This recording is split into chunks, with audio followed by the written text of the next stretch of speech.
Thank you all very much. I'm honored to join you today in today's ceremony. I'm proud to dedicate this piece of our nation's capital to the lasting memory of a great man. We have gathered in tribute to Dr. Martin Luther King, to the ideals he held, and to the life he lived.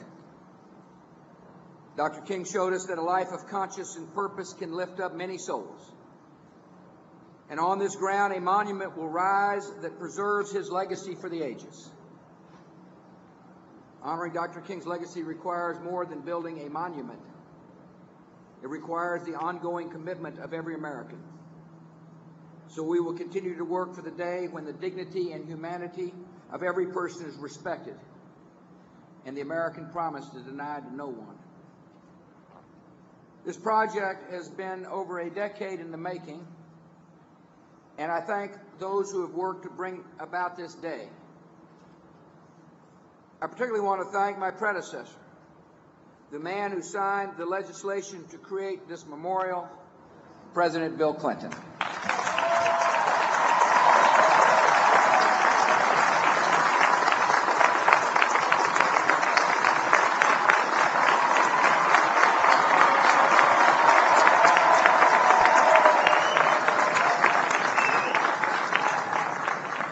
It sounds like to me they haven't forgotten you yet.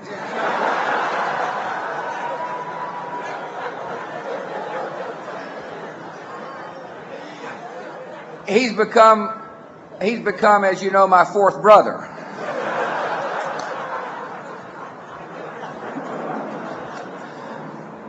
I want to thank Harry Johnson.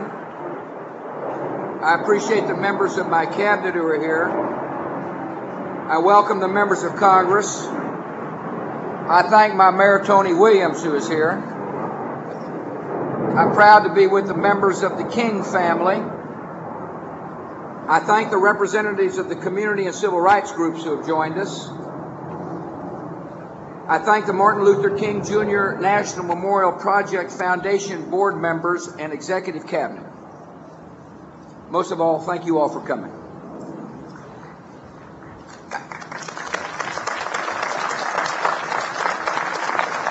Our Declaration of Independence makes it clear that the human right to dignity and equality is not a grant of government.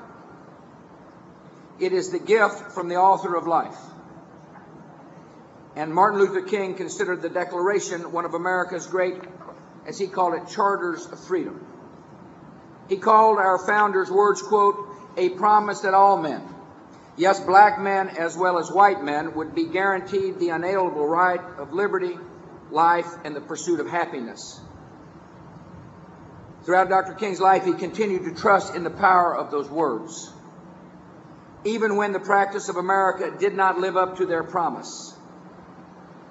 When Martin Luther King came to Washington, D.C. in the summer of 1963, he came to hold this nation to its own standards and to call its citizens to live up to the principles of our founding.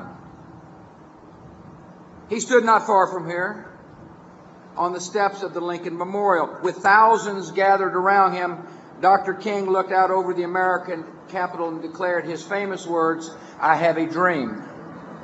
His dream spread a message of hope that echoed from his hometown of Sweet Auburn, Georgia, to the pulpit of Dexter Avenue Baptist Church, to the Edmund Pettus Bridge. An assassin's bullet could not shatter the dream. Dr. King's message of justice and brotherhood took hold in the hearts of men and women across the great land of ours. It continues to inspire millions across the world. As we break ground, we give Martin Luther King his rightful place among the great Americans honored on our national mall. The King Memorial will span a piece of ground between the Jefferson and Lincoln Memorials.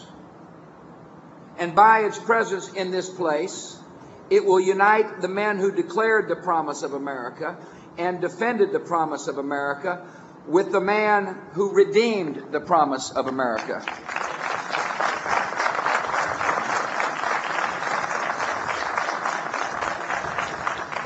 The memorial will reflect the arc of Dr. King's life, his search for justice, and the enduring beauty of his words. The memorial will include a wall where visitors can read passages from Dr. King's sermons and speeches through a stream of water. And on the banks of the Potomac, visitors will walk from the Mountain of Despair to the Stone of Hope, where Dr. King's image is rendered. Today, we see only these open acres. Yet we know that when the work is done, the King Memorial will be a fitting tribute, powerful and hopeful and poetic, like the man it honors. As we break ground, we remember the great obstacles that Dr. King overcame and the courage that transformed American history. The years of Martin Luther King's life were tumultuous, difficult, and an heroic time in the life of our country. Across our nation, African Americans face daily cruelties and pervasive wrongs. In 1955, a woman, Rosa Parks, challenged these wrongs on a bus in Montgomery, Alabama, when she refused the driver's order to give her seat to a white man. Her act of defiance inspired the young Baptist minister and changed our nation forever. Within days of Rosa Parks' lonely protest, Dr. King helped organize a boycott that captured the attention of our country. With Dr. King's leadership, the boycott forced America to confront the glaring contradiction between the sign on the bus and the words of our Declaration of Independence. And on this date, exactly 50 years ago, the Supreme Court ruled the segregation of public buses unconstitutional. And so today we celebrate the courage that won victories and helped spark one of the greatest movements for equality and freedom in American history. Eventually, the civil rights movement would succeed in persuading Congress to pass sweeping legislation that represented a new founding for our nation. On July 2nd, 1964, President Johnson signed the Civil Rights Act at the White House. As of that day, no longer could weary travelers be denied a room in a hotel or a table at a restaurant on account of their race.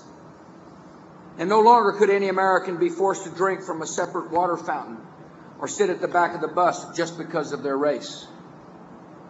Dr. King liked to say that our Civil Rights Act was written in the streets by citizens who marched for the idea that all men are created equal.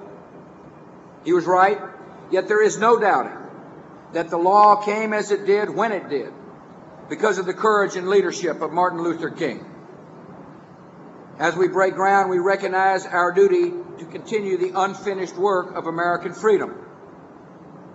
America's come a long way since Dr. King's day, yet our journey to justice is not complete. There are still people in our society who hurt. Neighborhoods are too poor. There are still children who do not get the education they need to fulfill their God-given potential. There's still prejudice that holds citizens back. And there's still a need for all Americans to hear the words of Dr. King, so we can hasten the day when his message of hope takes hold in every community across our country. We go forward with the knowledge that the Creator, who wrote the desire for liberty in our hearts, also gives us the strength and wisdom to fulfill it. We go forward with trust that God, who has brought us thus far on the way, will give us the strength to finish the journey. And we go forward with the confidence that no matter how difficult the challenge, if we remain true to our founding principles, America will overcome. Dr. King was on this earth just 39 years, but the ideas that guided his work and his life are eternal. Here in this place, we will raise a lasting memorial to those eternal truths. So in the presence of his family, his co-workers in Freedom's cause, and those who carry on his legacy today, I'm proud to dedicate this ground on behalf of the American people as the site of the Martin Luther King Jr. Memorial. May God bless you all.